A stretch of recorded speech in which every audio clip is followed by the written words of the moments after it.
네, 안녕하십니까. IDF연구소 김민성 소장입니다.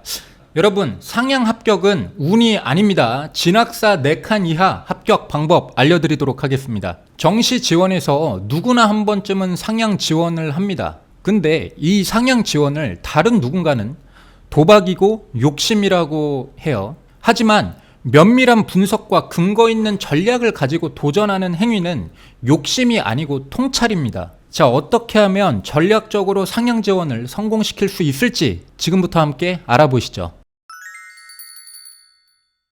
자, 여러분은 진학사 4칸 이하면 무조건 탈락이라고 생각하시죠. 실제로 진학사에도 4칸이면은 불합격 예측이라고 나와 있습니다. 하지만요, 아닙니다. 여러분, 4칸이어도 붙는 경우는 생각보다 많아요. 함께 한번 과거 데이터를 살펴보시죠. 자, 일단 고려대학교 이 미디어학부의 사례를 갖고 왔는데, 이건 좀 옛날이에요. 한 3년에서 4년 전 정도 전의 데이터인데, 이거를 갖고 온 이유는 요즘은 진학사가 뭐 예를 들어서 고려대 인문계열 전체학과의 칸별 합격률 이런 식으로 계열별로 묶어서 알려주거든요. 근데 요때는 학과별로도 이제 알려줬단 말이죠. 그래서 일단 좀 과거 거긴 해도 이 샘플을 우선적으로 좀 보여드립니다. 자, 고려대학교 인문계 전체학과도 4칸의 합격률이 59.6%로 굉장히 높습니다. 3칸은 37.5%가 합격을 했대요. 근데 미디어학부는 4칸이 100% 합격했습니다. 심지어 최초합으로 합격을 했죠. 그리고 3칸 같은 경우에도 83.3%나 최종 합격을 했습니다. 자, 여러분은 상식선에서 생각을 하시기에 4칸 이하의 지원자가 붙으려면 일단은 모집 인원이 많아야 되고, 그리고 충원율도 함께 많이 돌아줘야 4칸 이하가 합격할 가능성이 많다라고 생각을 하시는 분들이 많을 텐데, 이때 고려대학교 미디어학부 한 번은 모집 인원이 7명이었고 충원 인원은 1명이었습니다. 그리고 그 다음 연도에는 모집 인원이 16명이었고 충원 인원은 2명이었어요.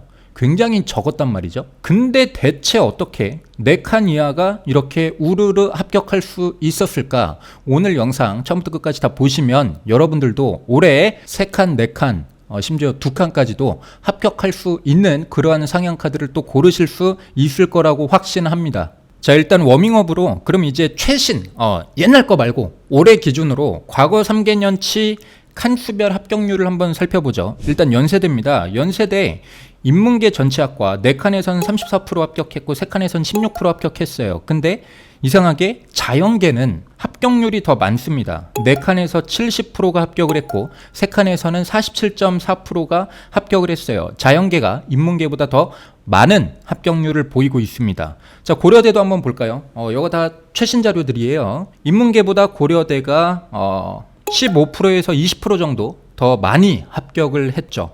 서강대도 한번 볼까요? 자연계가 인문계보다 4칸 이하에서 합격률이 훨씬 더 많이 합격을 했습니다. 자, 방금 전에 말씀드린 이 3개 대학교 있잖아요. 여기들의 공통된 특징은 인문계는 아무래도 4칸 이하의 합격률이 굉장히 적다라는 공통점을 갖고 있어요. 그리고 자연계는 생각보다 좀 많이 합격을 했죠. 자, 그럼 여기서 제가 질문 하나 할게요. 왜일까요? 왜 자연계가 인문계보다 4칸 이하에서 합격률이 더 높을까요? 네, 일단 크게는 2가지의 이유가 있는데, 첫 번째는 이과는 메디컬 계열부터 시작하잖아요. 문과는 서울대부터 시작하는데 이과는 전국에 있는 의치, 한약, 수, 그리고 그 다음에 이제 서울대가 시작을 하기 때문에 저기 메디컬 계열부터 시작하는 추가 합격이 연쇄적으로 따다다다닥 발생을 하게 됩니다. 일단 그 이유가 하나가 있고, 그리고 두 번째로 교차 지원의 비율이 높은 대학교는 이렇게 문과의 4칸 이하 합격률이 굉장히 어려워져요. 자, 여기서 제가 말씀드리는 교차 지원은 이과에서 문과로 넘어오는 이 교차 지원을 말씀드리는 겁니다. 자, 문과끼리만 해도 지금 서울대부터 시작하니까 박 터져 죽겠는데 이과 애들이 여기를 막 치고 들어온단 말이죠. 심지어 합격자의 거의 절반 정도가 이과예요. 그러면 문과 입장에서는 체감상 경쟁률이 2배 이상 높아지는 거거든요. 그러니까 당연히 상향을 합격할 수 있는 그 가능성은 훨씬 더 줄어드는 거죠. 참고로 여러분, 연세대는 이게 지금 과거에는 교차 지원이 많아가지고 문과의 4칸 이하 합격률이 굉장히 적었잖아요. 근데 올해는 어떻죠? 연세대가 교차 지원이 굉장히 어렵게 됐습니다. 이러면 문과 아이들에게는 그래도 조금 더 기회가 열리게 되겠죠. 4칸 이하에서도 이과 애들이 빠져버리게 되니까 합격할 확률이 조금 더 늘어날 수도 있겠죠. 자, 그럼 반대로 교차 지원이 별로 일어나지 않는 대학교는 4칸 이하의 합격 비율이 인문계, 자연계가 어떤 식의 차이를 보였는가를 한번 보도록 하겠습니다. 자, 동국대입니다. 동국대는 교차 지원 비율이 그렇게 많지는 않죠. 그래서 보니까 4칸, 3칸, 2칸의 합격률이 인문계랑 자연계가 거의 비슷합니다. 자, 여러분, 이과에서 문과로 교차 지원율이 많을수록 문과의 4칸 이하의 합격 확률이 급격히 떨어진다는 것을 명확히 보여주는 데가 성균관대예요. 자, 성균관대를 보시면 재작년에는 교차 지원의 비중이 23.5%밖에 안 됐거든요. 근데 작년에는 어땠죠? 57.9%로 교차 지원의 비율이 엄청나게 늘어났었단 말이에요. 이 성균관대의 작년을 기준으로 과거 3개년치 칸수별 합격 비율을 보시면요, 인문계, 자연계가 4칸, 3칸, 2칸에서 큰 차이는 없어요. 그렇게 크게 차이가 난다라고 볼 수는 없죠. 근데 올해 기준으로 과거 3개년을 보니까 와, 엄청 차이가 훨씬 더 커졌습니다. 자연계랑 인문계가 4칸에서 합격 비율이 33%나 차이가 나고요. 3칸과 2칸에서도 꽤 많은 차이를 보이고 있죠. 자, 요거 참고하시라고 한 번 더 올려드립니다. 과거 3개년 동안 대학별로 지금 교차 지원, 이과에서 문과로 넘어오는 교차 지원이 얼마나 많이 일어났는가를 보여주는 그래프예요. 자, 그러면 올해 기준으로 교차 지원이 유리한, 이과에서 문과로 교차 지원이 유리한 대학들은 대표적으로는 서울대, 고려대, 한양대, 서강대, 건국대 정도가 있겠습니다. 물론 이 외에도 있을 수 있는데, 사실 상위 15개 대학의 이제 밑으로 내려가면은 교차 지원의 그 발생이 아주 그렇게 많지는 않거든요. 그러니까 이 정도 대학교가 교차 지원에서 유리할 것이다. 이과 친구들이 대학의 네임밸류를 보고 문과로 넘어올 것이다라고 생각하시면 될 것 같고요. 그리고 반대로 올해 그 사탐에다가 가산점을 줘가지고 교차 지원이 굉장히 불리한 대학들은 연세대, 중앙대, 경희대, 그리고 시립대, 그리고 숭실대 같은 경우는 그 인문계열 자유전공만 해당을 하고요. 그리고 과기대, 가톨릭대, 강원대, 이제 이런 데들이 사탐에 가산점을 많이 줘가지고 교차 지원이 좀 불리하게 되었습니다. 그러면 대학 측에서 문과 아이들을 위해서 이과의 교차 지원을 딱 막아버린 이런 대학교 같은 경우에는 문과 계열을 지원을 했을 때 4칸 이하의 합격이 비교적 좀 쉬울 수 있겠죠. 자, 여러분, 과거 지금 제가 보여드린 거 진학사 그 레포트 들어가면 다 나오거든요. 모의 지원 딱 넣으시고 리포트 보기를 누르시면은 예측 변동 리포트라고 있어요. 여기 들어가시면 과거 3개년 동안 예를 들어 성균관대다 그러면 성균관대 인문자연 통합한 거 전체 학과의 칸수별 합격 비율 다 나오고요. 그리고 인문계면 인문계 전체 학과, 그리고 자연계 학과면은 자연계 전체 학과, 이런 식으로 같이 나오니까 여러분들도 충분히 확인을 하실 수가 있습니다. 그러니까 여러분들이 4칸이면은 합격 확률이 어떻게 된다, 3칸이면은 합격 확률이 어떻게 된다, 이게 뭉뚱그려서 얘기하기에는 오류가 너무 많은 거예요. 그래서 진학사가 너무 친절하게도 대학교별 그리고 계열별로 4칸 이하 과거 합격이 어떻게 되었는가에 대해서 알려주고 있는 거잖아요. 그러니까 여러분이 예를 들어서 성균관대학교 자연계열 쓴다 그러면은 4칸이어도 대략 64.3% 정도의 확률로 붙을 수도 있겠구나라고 생각을 하시면 조금 더 정밀한 그런 판단이 가능할 수 있겠죠. 하지만 여러분들이 뭐를 주의하셔야 된다? 작년에 비해서 교차 지원이 갑자기 유리해졌다거나 갑자기 불리해졌다거나 이럴 경우에는 조금 다르게 해석할 필요가 있다라는 얘기죠. 자, 일단 여기까지 워밍업이었습니다. 워밍업인데 어려우시면 안 되는데 어떻게 좀 여기까지는 괜찮으시죠? 진학사가 공개하는 과거 3개년 적중률을 한번 볼까요? 네, 이것도 대학별로 따로 발표를 해주는데 어떤 대학은 94%를 정확하게 예측했대요. 그리고 어떤 대학은 92.9%를 정확하게 예측했대요. 이것만 보면 진학사의 칸수를 뭔가 그대로 믿어도 될 것 같아요. 맞죠? 자, 어쨌든 진학사는 이렇게 과거에 우리가 90% 이상의 적중률로 예측을 잘 해왔다라고 홍보를 하고 있습니다. 그러면 이렇게 홍보를 하기 위해서 예측률을 90% 이상으로 애초에 만들어줘야 되거든요. 자, 그렇게 높은 확률을 만들 수 있는 가장 쉬운 방법이 뭘까요? 합격 예측을 되게 보수적으로 잡아버리면 됩니다. 자, 진학사 입장으로 우리가 잠깐 빙의를 해보면 특히 합격할 것이다 라고 해놓고 불합격이 되는 이러한 불상사는 피해야 돼요. 왜요? 아니, 왜냐면 진학사가 당신 불합격할 거예요 했는데 실제로 불합격했어. 그러면 어쩔 수 없죠. 이거는 괜찮아. 근데 불합격할 거라고 했는데 합격했어. 이거는 적중률 틀린 거잖아요. 그래도 사람들은 용서해 줍니다. 아니 불합격인 줄 알았는데 야, 합격했으면 좋은 거지 절대로 진학사를 욕하지 않죠. 너 왜 틀렸냐고 막 이렇게 욕하지 않지 않습니까? 그리고 합격할 거라고 했는데 또 합격을 했어요. 이거는 너무 좋은 거죠. 적중 맞은 거죠. 근데 문제가 합격할 거예요 라고 했는데 이게 불합격을 해버리는 거야. 이러면 사람들은 누군가 탓을 해야 되기 때문에 진학사를 탓할 가능성이 되게 많습니다. 아니 너가 합격한다라 그래서 내가 인생 걸고 여기를 넣었는데 너 불합격했잖아, 책임져, 이런 식으로 이제 엄청난 컴플레인들이 들어올 거거든요. 그러니까 웬만하면 진학사는요 합격 예측 점수를 좀 높여놔요. 좀 보수적으로 선정을 한다라는 것이죠. 그래서 실제로 진학사가 매년 합격 예측 점수를 얼마나 좀 잡고 있냐를 보면은요 항상 실제 컷보다 좀 높게 예측해요. 이러한 경우가 되게 많습니다. 이거 괜히 실제 커트라인보다 더 낮게 예측해버리면 낮을 거라고 예상된 점수 보고 지원한 애들이 전부 다 탈락해버릴 거 아니에요. 그러니까 합격이라고 예측됐는데 불합격하는 그런 불상사를 막아야 되기 때문에 이런 식으로 예측은 조금 더 높게 형성을 해두는 거죠. 안전빵으로. 네, 말씀드리다 보니까 좀 길어졌는데 서론이 길었습니다. 자, 지금부터 펑크를 예측할 수 있는 확실한 방법을 알려드리도록 하겠습니다. 자, 이거는 올해 지금 모집하고 있는 지금 실시간에 국민대학교 미디어학과의 모의지원 리포트거든요. 과거 데이터가 아니고 이거 올해 데이터예요. 자, 올해 그 국민대가 무전공학과로 많이 선발을 하면서 개별 학과의 모집 정원이 굉장히 많이 줄었습니다. 올해 국민대학교 미디어학과 모집 인원이 몇 명이죠? 3명이죠. 자, 그러면 여기 그 레포트를 한번 볼게요. 레포트를 보니까 여기 파란색 네모 박스 있죠? 여기가 최초합으로 예상되는 모의 지원자를 이렇게 점으로 찍어 놓은 겁니다. 지금 보니까 3명이죠. 그리고 이 우측에 초록색 박스 있지 않습니까? 여기가 그 추가 합격으로 예측되는 인원을 표시한 거예요. 보니까 3명이네요. 자, 그럼 진학사는 이게 지금 농어촌 전형도 아니거든요.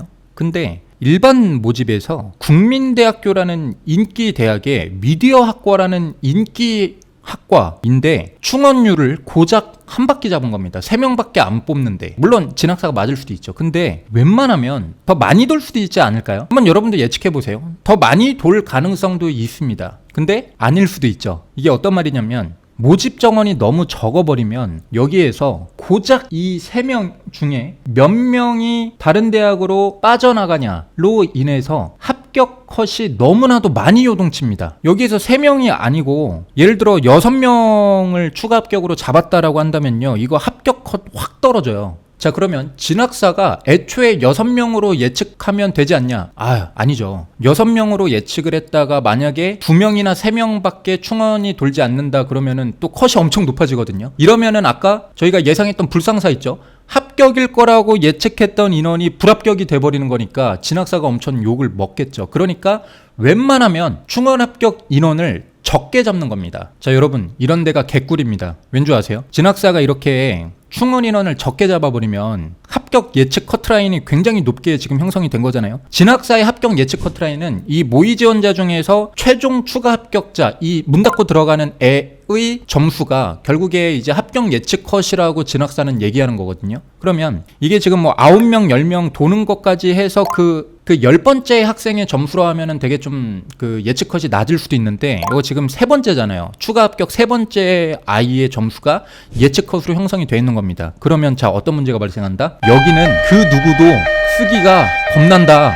차라리 여기를 쓰느니, 여기는 인기학과에다가 예측 컷도 높고 변동성도 너무 크잖아요. 그러면 여기를 쓰느니 차라리 무전공학과 쓴다고요. 왜냐면 무전공학과가 이런 데보다 예측 컷이 조금 더 낮을 수가 있거든요. 자, 그럼 여러분이라면은 3명 뽑는 인기학과 여기를 쓰시겠습니까? 아니면은 그래도 예측 가능성이 높은 무전공학과를 쓰겠습니까? 심지어 예측 컷도 그쪽이 더 낮대요. 그럼 당연히 그쪽을 쓰시겠죠. 이러다 보니까 여기는 이제 외면받게 되는 거죠. 많은 애들이 쫄아서 들어오지를 못합니다. 그러면 오히려 이런 데서 펑크가 발생할 수 있는 것이죠. 자, 그러면 제가 지금까지 말씀드렸던 것을 딱 정리해 볼게요. 펑크가 발생할 수 있는 확률을 높이는 특징이 무엇인가 딱 정리를 해보면, 인기학과인데 모집 인원이 적어요. 그리고 진학사가 예상 추가 합격 인원도 굉장히 짜게 잡은 거예요.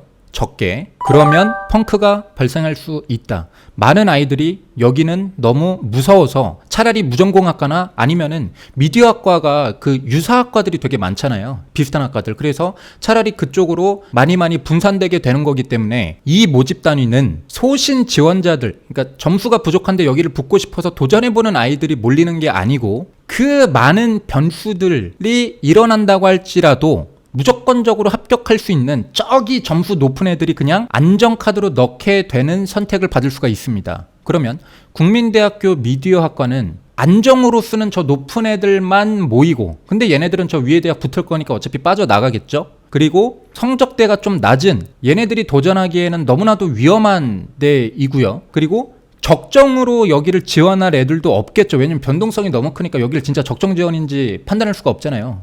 적정 쓸 거면 차라리 저기 모집 인원이 많은 무전공학과를 쓰겠죠. 이런 특징을 보일 경우가 4칸 이하라고 할지라도 상향을 넣어서 붙을 수가 있는 겁니다. 근데 자 여러분, 국민대학교 미디어학과는 제 예측이 빗나갈 수 있습니다. 왜냐면 이 영상을 보고 누군가는 쓸 수도 있기 때문에 국민대학교 미디어학과는 웬만하면은 쓰시지 마시고 다른 학과에서 이런 특징을 보이는 곳이 있는가를 여러분들이 보고 판단을 해보시는 게 좋을 것 같습니다. 그리고 제가 항상 이 저번 영상들에서도 여러 번 말씀드렸지만 이런 식으로 여러 특징들을 고려했을 때 펑크가 발생할 수 있을 것 같다라고 보이는 이런 곳들 있잖아요. 방금 말씀드린 특징들만 만족을 해도 한번 도전해 보시는 것도 괜찮은데 그 합격 가능성을 더 높이기 위해서는 많은 분들이 보시는 그 업체들 있잖아요. 뭐 고속, 진학사, 그리고 뭐 있죠? 뭐 텔레그노시스, 대성 UA, 메가, 종로, 이투스 이런 데들 있잖아요. 그런 데들 중에서 특히 이제 고속이나 텔레그노시스나 메가, 이게 이제 그 사람들이 많이 보는 거거든요. 그런데 한번 보시고 이 특징을 보이고 있는 학과의 예상 점수를 대다수의 업체들에서 되게 높게 형성을 해놨다. 되게 어렵게. 그러면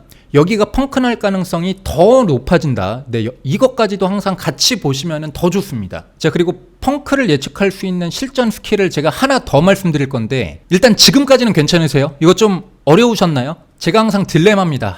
이게 입시를 좀 얕고 넓게 좀 쉬운 거를 쉽게 다뤄야 이게 막 조회수도 더 나오고 제가 좀 더 유명해질 수 있는데 이게 실전적으로 도움이 안 되는 영상은 제가 좀 찍기가 싫거든요. 왜냐면 제가 자존심이 세가지고 남들보다 더 뛰어난 뭔가를 보여줘야지 제가 직성이 풀리는 사람이거든요.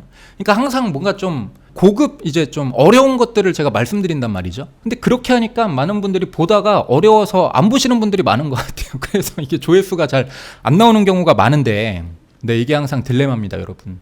일단 지금까지 말씀드린 거를 최대한 이해가 되셨더라면 좋겠고 좀 어려우셨던 분은 한 번만 더 천천히 좀 돌려보시고 그리고 다음 설명을 또 들으시면 더 좋지 않을까라고 생각을 합니다. 자, 그러면 펑크를 예측할 수 있는 꿀팁 하나 더 전수해 드리도록 하겠습니다.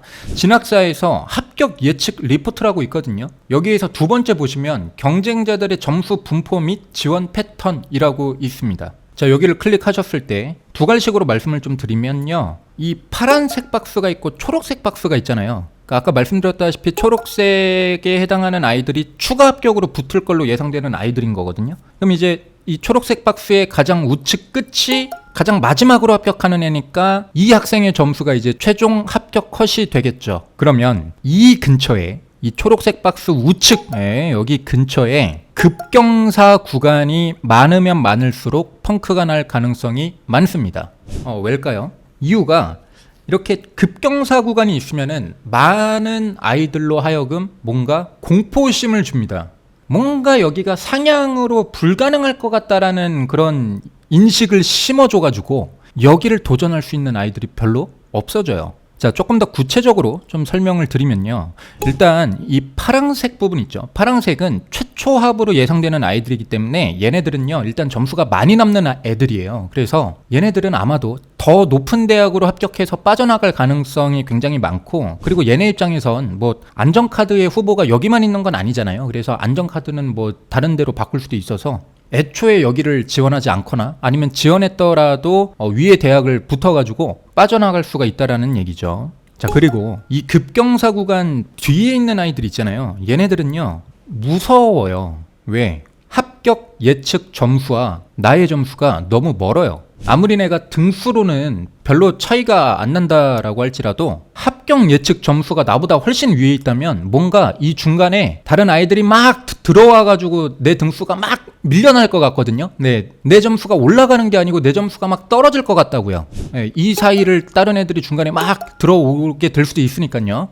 자, 근데 막상 다른 애들이 여기를 신규로 진입하기가 굉장히 어렵습니다. 왜냐면요, 원서 지원 기간 때 그때 되게 바쁘거든요. 근데 막 전국에 있는 대학교의 모든 학과별로 전부 다 모의 지원 넣어봐가지고 이거를 일일이 찾아보는 학생도 그렇게 많지 않고요. 그리고 들어온다라고 할지라도 이게 이 하얀색 박스에 있으면 불합격이라고 진학사가 예측하거든요. 그러니까 4칸이나 3칸 뭐 이런 식으로 뜬단 말이죠. 그러니까 여기에 신규 진입자가 생길 가능성이 뭐 생각보다 그렇게 많지 않습니다. 그러니까 새로 들어온 애들은 없는데 이 급경사 뒤에 있는 구간에 있는 아이들은 좀 무서워가지고 여기를 지원하지 못한다라는 얘기죠.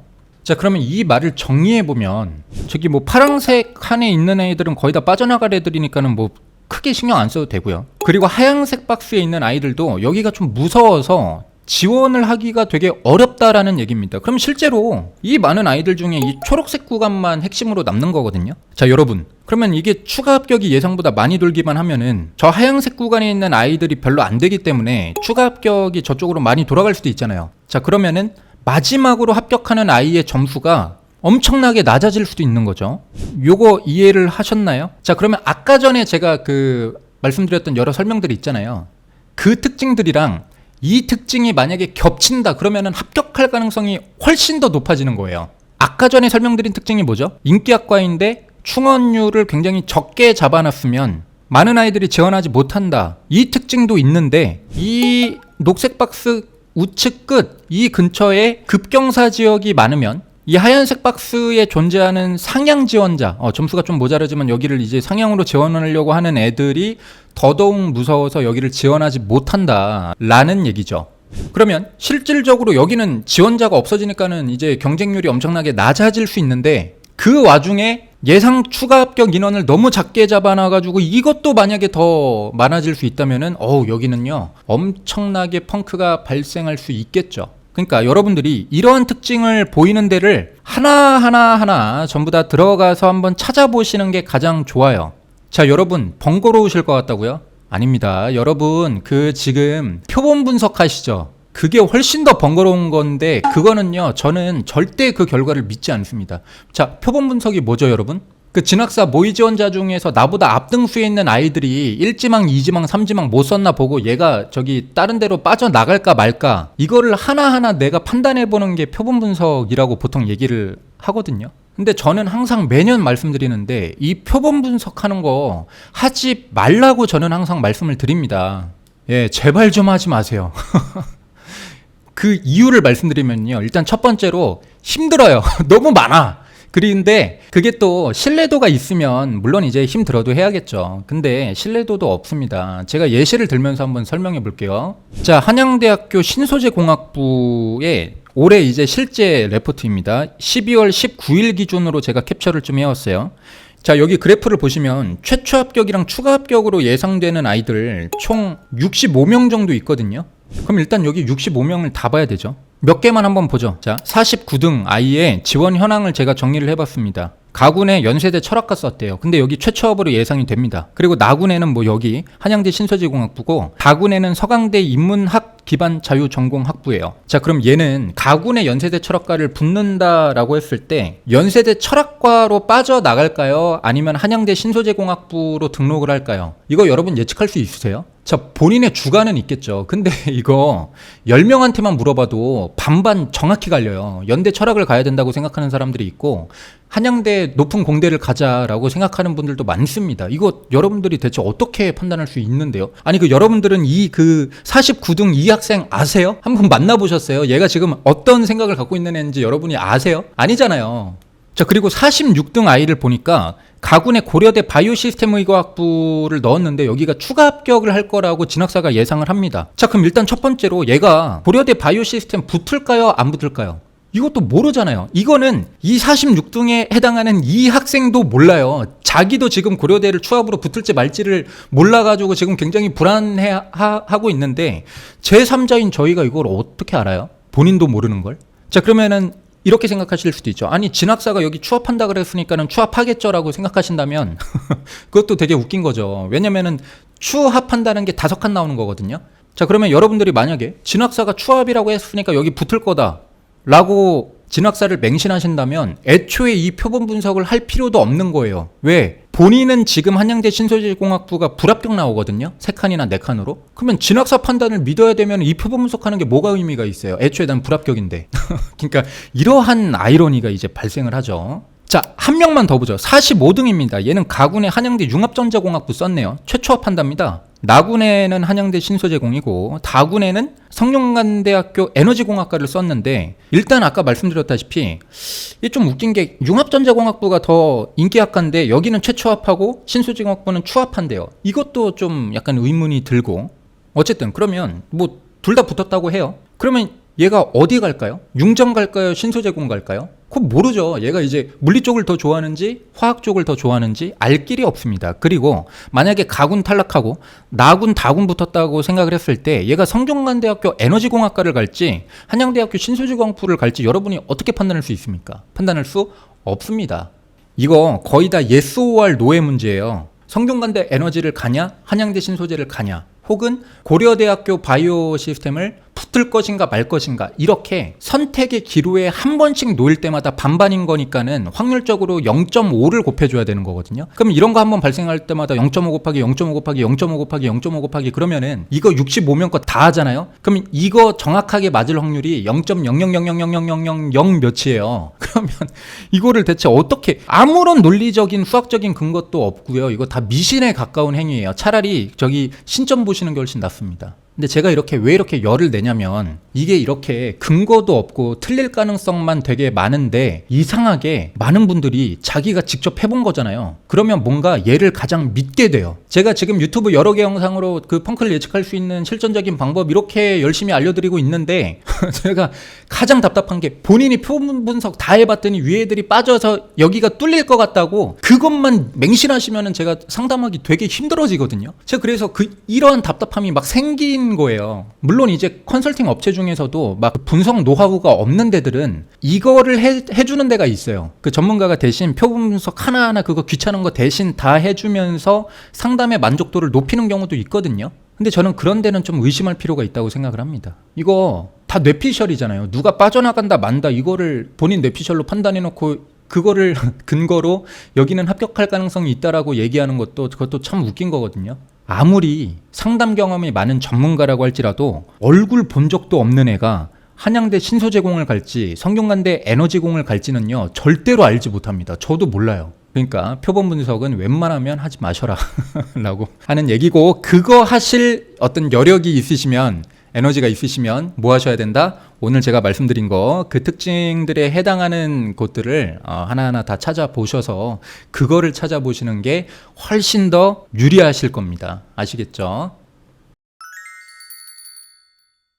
자, 요렇게 제가 그동안 연구한 꿀팁들 중에 상당수를 지금까지 3개의 영상을 통해서 많이 공개를 했습니다. 자, 그 대가로 저 많은 거 바라지 않습니다. 일단 첫 번째로 여러분들이 제 방법대로 분석을 하셔서 상향 합격을 하시는 거, 그게 저한테는 가장 큰 대가이자 보답이고요. 그리고 두 번째로는 좋아요입니다. 좋아요와 댓글. 네, 좋아요와 댓글. 네, 이거가 또 실질적으로 도움을 주실 수 있는 하나의 그 방법이죠. 네. 오늘 영상이 도움이 되셨다면 좋아요와 댓글 남겨주시면 감사하겠고요. 자, 여러분들이 수능에서 받으셨던 점수 1점도 허비하지 않고 여태까지 목표하셨던 그 대학교에 붙으실 수 있기를 진심으로 기원하면서 이상 영상 마치도록 하겠습니다. 아이디 입시연구소 김민성 소장이었습니다.